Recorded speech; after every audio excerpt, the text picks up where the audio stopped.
Hi friends, welcome to my channel. இன்னைக்கு நம்ம சேனல்ல நம்ம ஒரு டிஃபரண்டான chicken gravy எப்படி செய்யறதுன்னு பார்க்கலாம். நான் ஆல்ரெடி நம்ம வீடியோல பஞ்சாபி chicken gravy செஞ்சிருக்கேன். ஆனா இது வந்து டிஃபரண்டான chicken gravy-யா இருக்கும். நான் இன்னைக்கு வந்துட்டு 1 கிலோ chicken வந்து leg piece 2 நல்ல நெஞ்சு பீஸா இருக்க மாதிரி பெரிய பெரிய பீஸா நான் எடுத்துக்கிட்டேன். இது வந்துட்டு உப்பு மஞ்சத்தூள் லெமன் போட்டு நல்லா வாஷ் பண்ணி எடுத்து வச்சிட்டேன். மற்ற அதுக்கு தேவையான மசாலாலாம் என்னன்னு பார்த்துடலாம். தேவையான பொருட்கள் வந்துட்டு 3 தக்காளி எடுத்து வச்சுருக்கேன். ஒரு நல்ல 15 மிளகாய் கொஞ்சம் பெருசாகவே எடுத்துட்டு நல்லா தண்ணியில் ஊற வச்சு வச்சுருக்கேன். 3 ஸ்பூன் கறி மசால், 2 ஸ்பூன் கரம் மசால், ஒரு 20 முந்திரி எடுத்து வச்சுருக்கேன். நல்லா பெரிய வெங்காயம் 2 நல்லா பொடியாக கட் பண்ணி வச்சுருக்கேன். ஒரு 3 ஸ்பூன் இஞ்சி பூண்டு பேஸ்ட்டு, பிரியாணி இலை, பட்டை லவங்கம் ஏலக்காய், கஸ்தூரி மேஸ்தி, வெந்தயக்கீரையை நல்லா காய வச்சு ட்ரை பண்ணி வச்சுருப்பாங்க இல்லைங்களா, அந்த கீரை. இதுதான் தேவையான பொருட்கள். வாங்க எப்படி செய்கிறதுன்னு பார்க்கலாம். நம்ம ஃபஸ்ட்டு எண்ணெய் ஊற்றாமல் முந்திரியை மட்டும் நல்லா கொஞ்சம் ரோஸ்ட்டாக வறுத்து எடுத்துடலாம். ஹையில் வைக்க வேண்டாம், லோவ்லேயே வச்சுக்கோங்க. நல்லா முந்திரியை வறுத்து எடுத்துருங்க. முந்திரியை நம்ம இந்த மாதிரி ரொம்ப தீயவும் வேண்டாம், லைட் ப்ரௌனில் இந்த மாதிரி இருந்தால் போதும். ஸ்டவ் ஆஃப் பண்ணிக்கோங்க. இப்போ வந்துட்டு நம்ம இதனோட ஊற வச்ச மிளகாயமும் தக்காளியும் சேர்த்து 3ஐயும் நல்லா பேஸ்ட்டாக அரைச்சி எடுத்துடலாம்.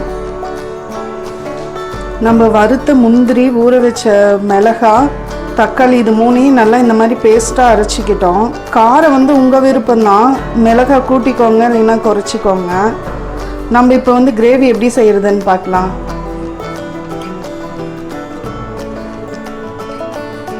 எண்ணெய் நல்லா காஞ்சிருச்சு. இப்போ நம்ம மற்ற இதெல்லாம் சேர்த்துடலாம். பட்டை லவங்கம் ஏலக்காய், அடுத்தது பிரியாணி இலை,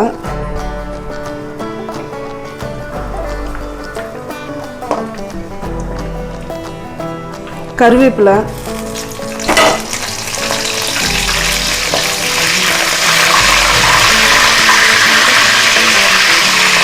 வெட்டி வச்சிருக்க வெங்காயத்தை சேர்த்துடலாம். வெங்காயம் நல்லா ப்ரௌனாக இருக்கிற வரைக்கும் வதக்கிக்கோங்க.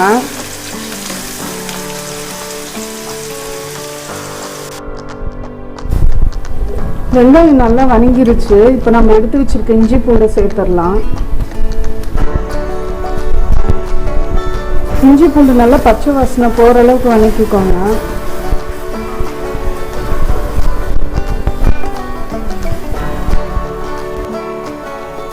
இஞ்சி பூண்டு பச்சை வாசனை போயிடுச்சு. இப்போ நம்ம எடுத்து வச்சுருந்த கறி மசாலா சேர்த்துடலாம்.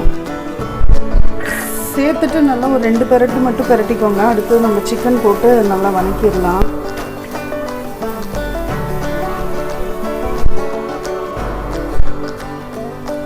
சிக்கனை நம்ம இப்போ சேர்த்துடலாம்.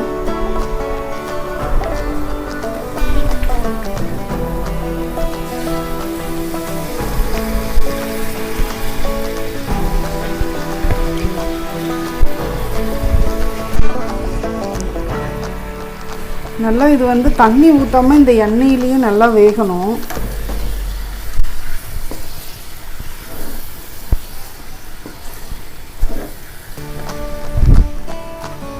இந்த கிரேவிக்கு தேவையான கல்லுப்பு வச்சுருக்கேன், அதையும் சேர்த்துடலாம்.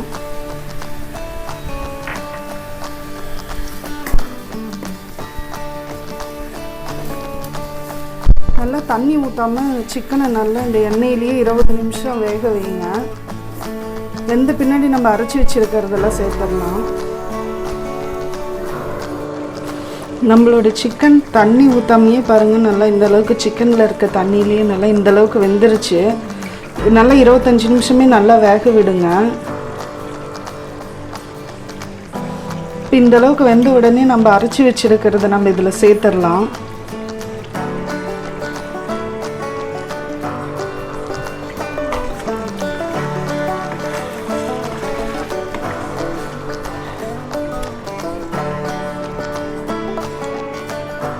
நம்ம அரைச்சி வச்சுருக்க சாந்தை ஊற்றி நல்லா ஒரு 2 நிமிஷம் நல்லா வதக்கிக்கோங்க. வதக்கின பின்னாடி தண்ணி ஊற்றிட்டு மறுபடியும் ஒரு 20 நிமிஷம் வேக வைங்க.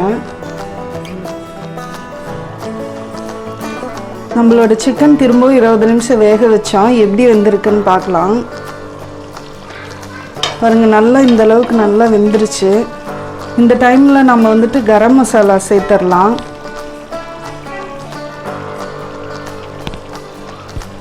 கரம் மசாலா சேர்த்துட்டு நல்லா ஒரு 3 நிமிஷம் மட்டும் வணங்கட்டும். நான் இன்றைக்கி வந்துட்டு காரம் இல்லாத மிளகாங்கிறதுனால ஒரு 15, 10 அந்த மாதிரி எடுத்துட்டேன். காரமாக இருக்கிற மிளகா இருந்தால் ஒரு 7, 8 எடுத்துக்கோங்க. நல்லா இப்போ இந்த கரம் மசாலா போட்டுட்டோம். நல்லா ஒரு 3 நிமிஷம் மட்டும் வேகட்டும். வெந்த பின்னாடி நம்ம கஸ்தூரி மேஸ்தி போட்டுட்டு நம்ம இறக்கிடலாம்.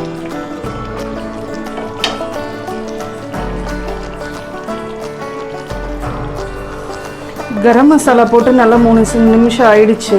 இப்போ நம்ம வெந்தயக்கீரையை நல்லா கையில் நசுக்கி போட்டுக்கோங்க.